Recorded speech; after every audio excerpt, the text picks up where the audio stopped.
साथियों, धर्म का मूल तत्व। पुस्तक धर्म की सुदृढ़ धारणा, गायत्री मंत्र के यो अक्षर की व्याख्या। लेखक पंडित श्री राम शर्मा आचार्य। आइए पढ़कर सुनाते हैं, सुनते हैं, स्वाध्याय सत्संग का क्रम बनाते हैं। धर्म के संबंध में बड़ी मत विभिन्नता देखने में आती है। संसार के विभिन्न दूरवर्ती देशों की बात तो जाने दीजिए। अपने ही देश और अपनी ही जात के लोगों के धार्मिक विचारों और आचरण में जमीन आसमान का अंतर दिखलाई पड़ता है। अधिकांश लोगों ने तो धर्म को जीवन से अलग एक बाहरी क्रियाकांड की चीज समझ लिया है।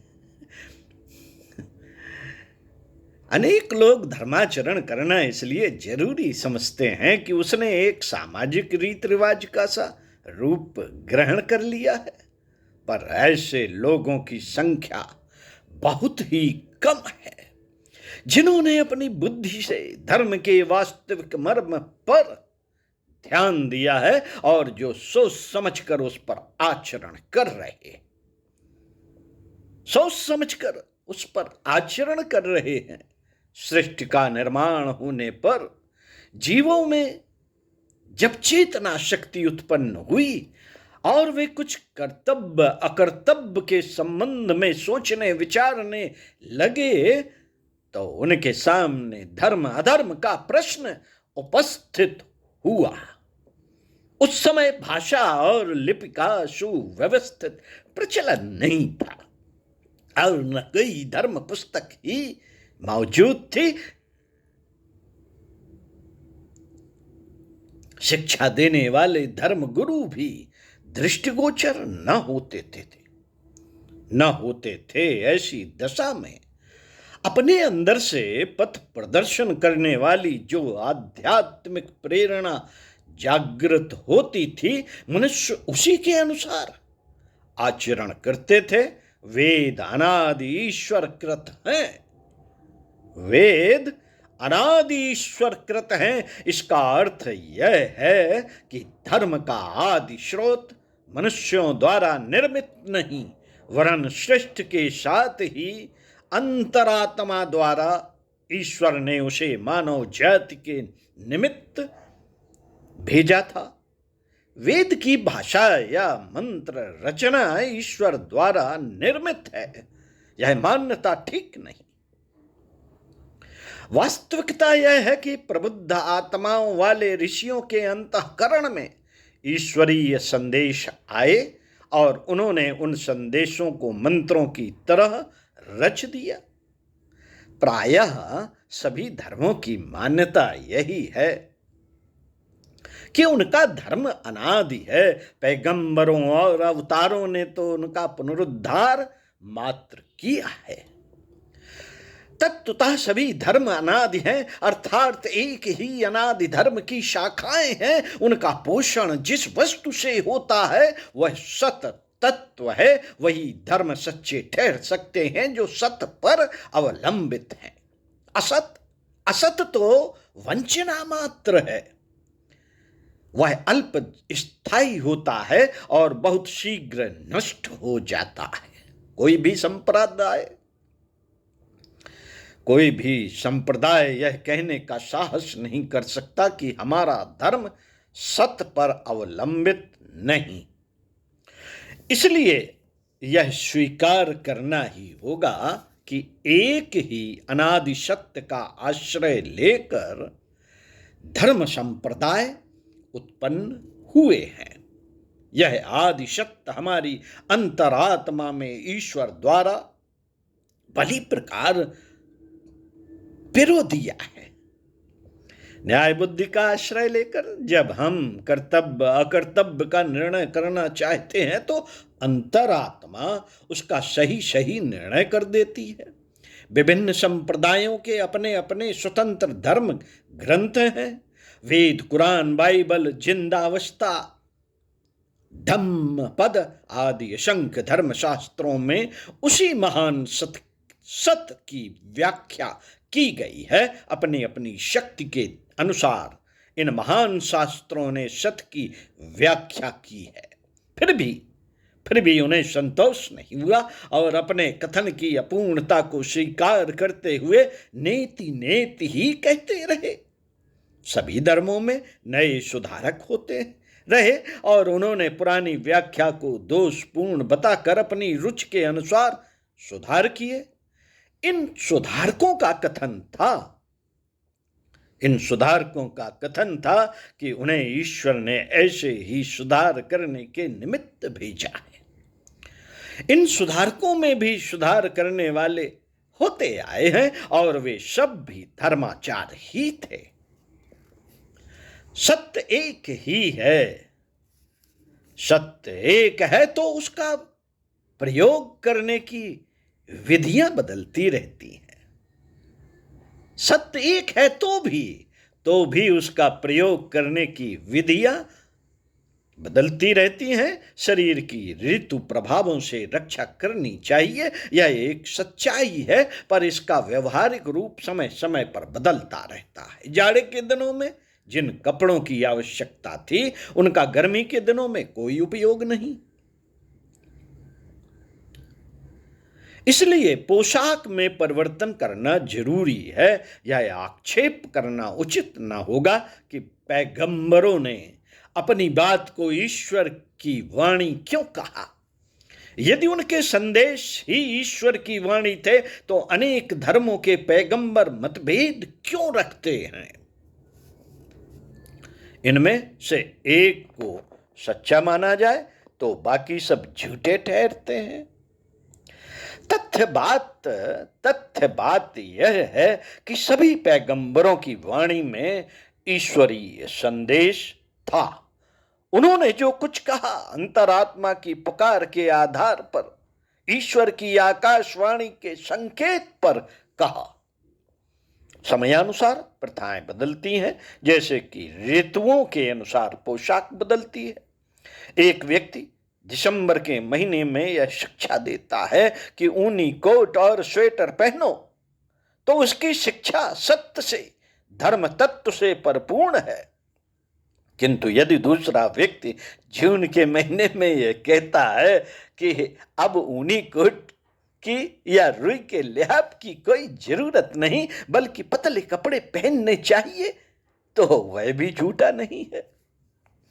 कई बार सांप्रदायिक और सामाजिक रीत रिवाजों और मान्यताओं के संबंध में आपके सामने बड़ी पेचीदा गुत्थी उपस्थित हो सकती है। विभिन्न धर्मों के पूजनीय अवतार और धर्म ग्रंथ एक दूसरे से विपरीत उपदेश देते हैं। ऐसी दशा में बड़ा मति भ्रम होता है कि किसे माने और किसे न माने। इस गुत्थी को सुलझाने के लिए आपको यह बात हृदयंगम कर लेनी चाहिए कि अवतारों का आगमन और धर्म ग्रंथों का निर्माण समय की आवश्यकता को पूरी करने के लिए होता रहा है। कोई पुराने नियम जब समय से पीछे के हो जाने के कारण अनुपयोगी हो जाते हैं तो उनमें सुधार करने के लिए नए सुधारक, नए अवतार प्रकट होते हैं। देशकाल और व्यक्तियों की विभिन्नता के कारण उनके उपदेश भी अलग अलग होते हैं। देश, काल और पात्र के अनुसार वेद 1 से 4 हुए, कुरान में संशोधन हुआ, बाइबल तो अनेक अवतारों की उक्तियों का संग्रह है। जब वैदिक ब्रह्मोपासना आवश्यकता से अधिक बढ़ी तो भौतिकवादी वाम मार्ग की आवश्यकता हुई। जब वाम मार्गी हिंसा की अति हुई तो भगवान बुद्ध ने अहिंसा का मार्ग चलाया। जब अहिंसा का रोड़ा मानव जीवन के मार्ग में बाधा देने लगा तो शंकराचार्य ने उसका खंडन करके वेदांत का प्रतिपादन किया। इसी प्रकार समस्त विश्व में धार्मिक और सामाजिक अंतर होते रहते हैं। सांप्रदायिक नियम और व्यवस्थाओं का अस्तित्व समयानुसार परिवर्तन की धुरी पर घूम रहा है। देश, काल और पात्र के भेद से इनमें परिवर्तन होता है और होना चाहिए। एक नियम एक समय के लिए उत्तम है तो वही कालांतर में हानिप्रद हो सकता है। गर्मी की रातों में लोग नंगे बदन सोते हैं, पर वही नियम सर्दी की रातों में लागू किया जाएगा तो उसका बड़ा घातक प्रभाव होगा। संसार के अनेक धर्मों के आदेशों को सामने रखें, उनके सिद्धांत और आदेशों पर दृष्टिपात करें तो वे बहुत बातों में एक दूसरे से विपरीत जाते हुए प्रतीत होते हैं। उनमें विरोधाभास भी दिखाई देता है, परंतु वास्तव में भ्रम में पड़ने की कोई बात नहीं। भ्रम में पड़ने की कोई बात नहीं है। अंधों ने एक बार एक हाथी को छू कर देखा और वे उसका वर्णन करने लगे। जिसने पैर छुआ था उसने हाथी को खंबा जैसा, जिसने पूंछ छुई थी उसने बांस जैसा, जिसने कान छुआ था उसने पंखे जैसा, जिसने पेट छुआ था उसने चबूतरे जैसा बताया। वास्तव में वे सभी सत्य वक्ता हैं, क्योंकि अपने ज्ञान के अनुसार सभी ठीक कह रहे हैं। उनका कहना उनकी परिस्थिति के अनुसार ठीक है, परंतु उसे पूरा नहीं माना जा सकता। देश, काल और पात्र की उपयोगिता को ध्यान में रखते हुए अवतारी आत्माओं ने विभिन्न समयों पर विभिन्न धर्मों का उपदेश दिया है। भगवान महावीर को एक मांस भोजी निषाद मिला। उन्होंने उसे मांस भोजन त्याग देने के लिए बहुत समझाया, पर कुछ भी असर न हुआ। तब उन्होंने सोचा कि इसकी मनोभूमि इतनी निर्मल नहीं है जो अपने चिरकाल के संस्कारों को एकदम त्याग दे। इसलिए उन्होंने धीरे धीरे बढ़ने का उपदेश देना उचित समझा। सोच विचार के बाद भगवान महावीर ने उस निषाद से कहा, अच्छा भाई, कौवे का मांस खाना तो छोड़ दोगे? यह भी बड़ा धर्म है।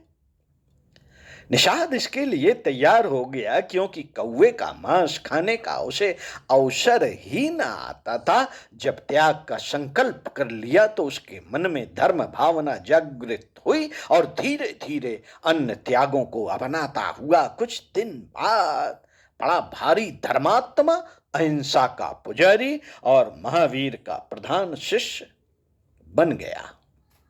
मित्रों, अवतारी महापुरुष जिस जमाने में हुए हैं, उन्होंने उस समय की परिस्थितियों का, देश, काल, पात्र का बहुत ध्यान रखा है। अरब में जिस समय हजरत मोहम्मद साहब हुए थे, उस समय वहां के निवासी अनेक स्त्रियां रखते थे। उन्हें चाहे जब रखते, चाहे जब निकाल देते थे। जब संतान बढ़ती और उसका पालन पोषण न कर पाते तो निर्दयता पूर्वक बच्चों को मार मार कर फेंक देते। उपयोगी और अनुपयोगी पशुओं की अंधाधुंध हत्या कर देते थे। उन्होंने धीरे धीरे सुधारने के लिए हजरत ने 4 स्त्रियां रखने की, बालकों को न मारने की, जीव हत्या एक नियत संख्या में करने की शिक्षा दी। समय बीत जाने पर अब एक व्यक्ति को 4 स्त्रियां रखने की आवश्यकता नहीं। देखने में वह शिक्षा अनावश्यक हो गई, पर उसके मूल में छिपा हुआ सत्य ज्यों का त्यों आवश्यक है।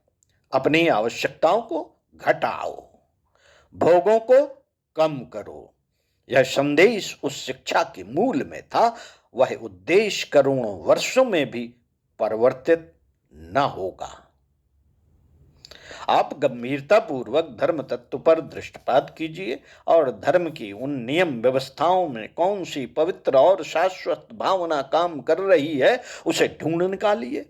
सत्य शाश्वत है और कायदे, कानून, विचार व्यवस्था परिवर्तनशील है। इस ध्रुव सत्य को हृदयंगम करते ही धर्मों का आपसी विरोध, वैमनस्य, दूर हो जाता है और सभी धर्म सत्य हैं एवं एक ही नींव पर रखे हुए हैं, यह दृष्टिगोचर होने लगता है। साथियों, अगले वीडियो में इसी क्रम में पढ़कर सुनाएंगे। सुनते रहिए कुछ अच्छा और पढ़ते रहिए कुछ अच्छा।